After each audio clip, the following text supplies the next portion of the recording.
ओम वंदे गौ मातरम। मित्रों, हम पठन कर रहे हैं ब्रह्मलीन संत श्री डोंगरे जी महाराज द्वारा रचित श्रीमद् भागवत रहस्य का। श्री कृष्ण गोविंद हरे मुरारी हे नाथ नारायण वासुदेवाय। जय श्री कृष्ण। मित्रों, आप जिस किसी देवी देवता को मानते हैं, जिनकी उपासना करते हैं, जिनको अपना आदर्श मानते हैं, उनका नाम एक बार कमेंट बॉक्स में अवश्य लिखिए, क्योंकि ये भी भक्ति को, ईश्वर का याद करने का एक सरल विधि है। मित्रों, तो हम आगे बढ़ते हैं।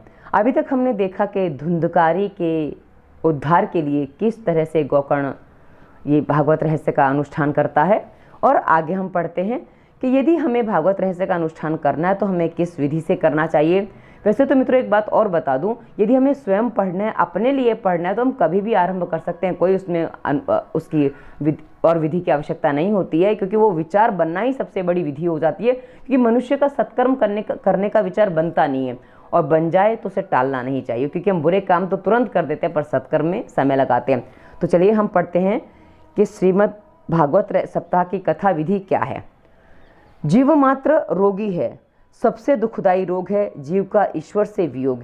इस रोग के निवारण के लिए श्रीमद् भागवत का आसरा लो। श्री कृष्ण से विरह रूपी रोग को दूर करने की औषधीय भागवत शास्त्र है। रोग की परिचर्या के समय आहार विहार आदि के कुछ नियम हमें मानने पड़ते हैं। यदि आपको लग रहा है कि रोग है तो उसके परिचर्या के नियम है, क्योंकि अभी रोग है ही नहीं तो कोई परिचर्या के नियम ही नहीं है। पर हाँ, रोग है तो उसके नियम, क्योंकि ईश्वर से विरह यहाँ रोग बताया गया, उस अनुसार है ये। वैसे ही कुछ एक इस कथा के लिए भी ज़रूरी है। शुभ मुहूर्त में कथा का आरंभ होना चाहिए। कथा के वक्ता के लिए भी कुछ जानकारी लक्षण बताए गए हैं। पहला लक्षण की विरक्त भाव, नहीं कि जो वक्ता है उसमें विरक्त भाव होना चाहिए।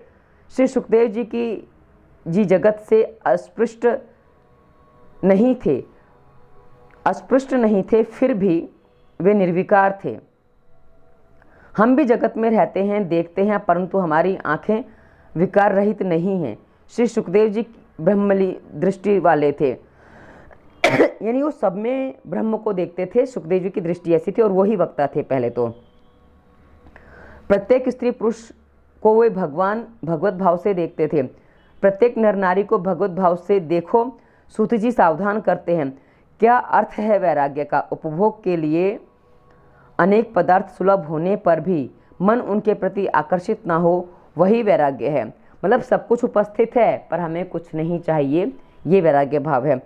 जगत का त्याग करने की कोई आवश्यकता नहीं है, किंतु भोग दृष्टि से देखने की वृत्ति का त्याग करना है।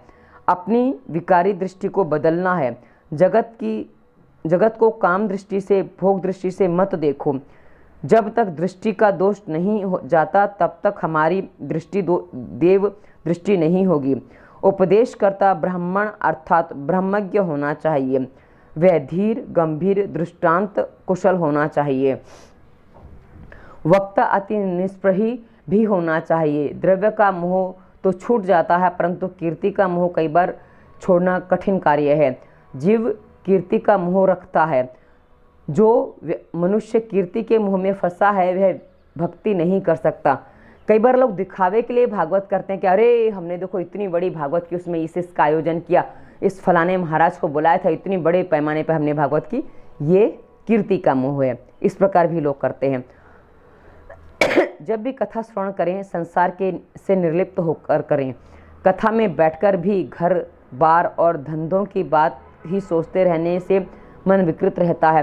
कथा मंडप में केवल कथा का ही विचार करो, अन्य सभी चिंताएं छोड़कर कथा में बैठो। वक्ता और श्रोता को चाहिए कि वे आँख, मन, वाणी, कर्म और प्रत्येक इंद्रिय से भी ब्रह्मचर्य का पालन करें। अब इसमें एक बात जो कही गई उसको ऐसे समझ लीजिए, जब आप कथा में बैठें कम से कम तब इतना करो कि घर मन में नहीं होना चाहिए। आप घर में हैं चलेगा, घर में रहते हो चलेगा, पर मन घर में नहीं होना चाहिए। हाँ, ये बात आती है यहाँ पे। मन स्थिर करने के लिए ऊर्ध्वरेता होना आवश्यक है।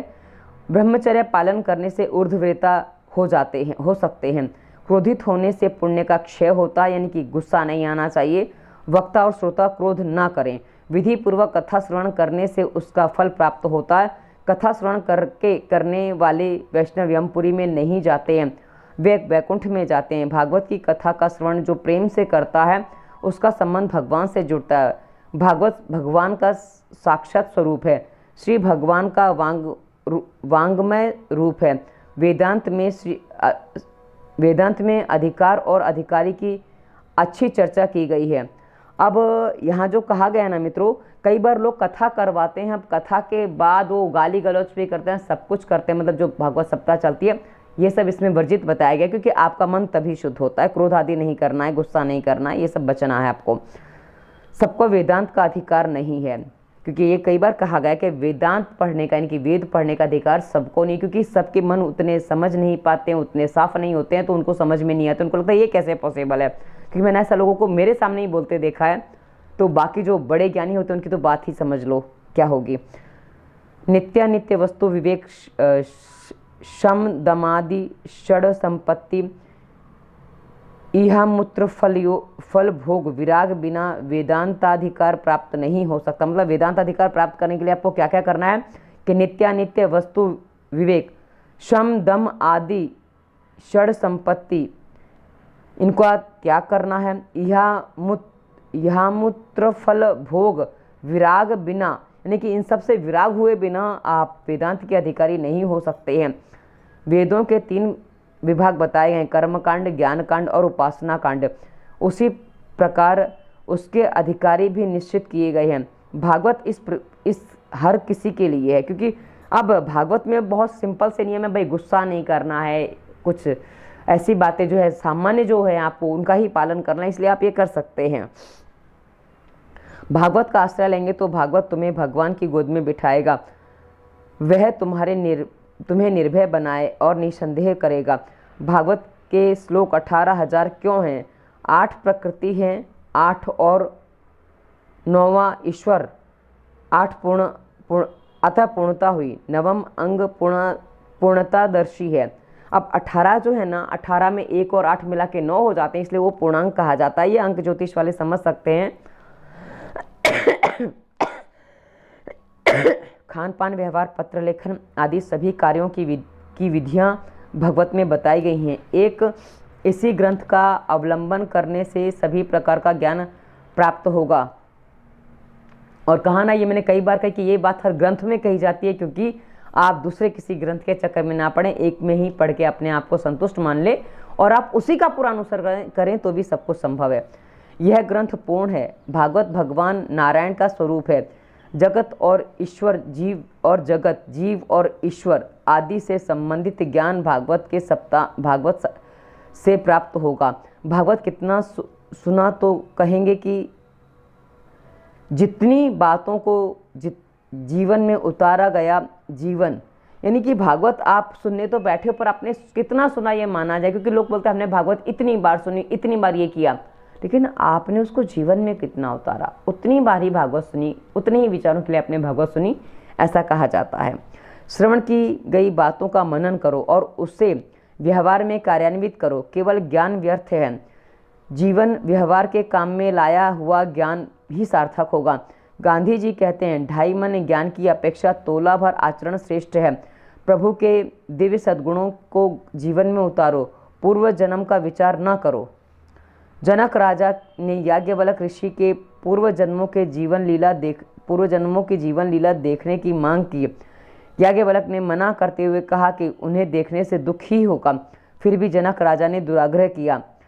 ऋषि ने राजा को उनके पूर्व जन्मों को जब दिखाया तो जनक राजा ने देखा कि उनकी अपनी पत्नी ही पिछले जन्म में उनकी माता थी। उन्हें बहुत दुख हुआ।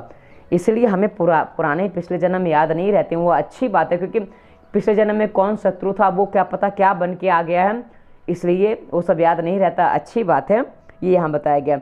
अतः यही इच्छा है कि पूर्व जन्मों का विचार ना करें, इसी जन्म को सार्थक करने का प्रयास करें।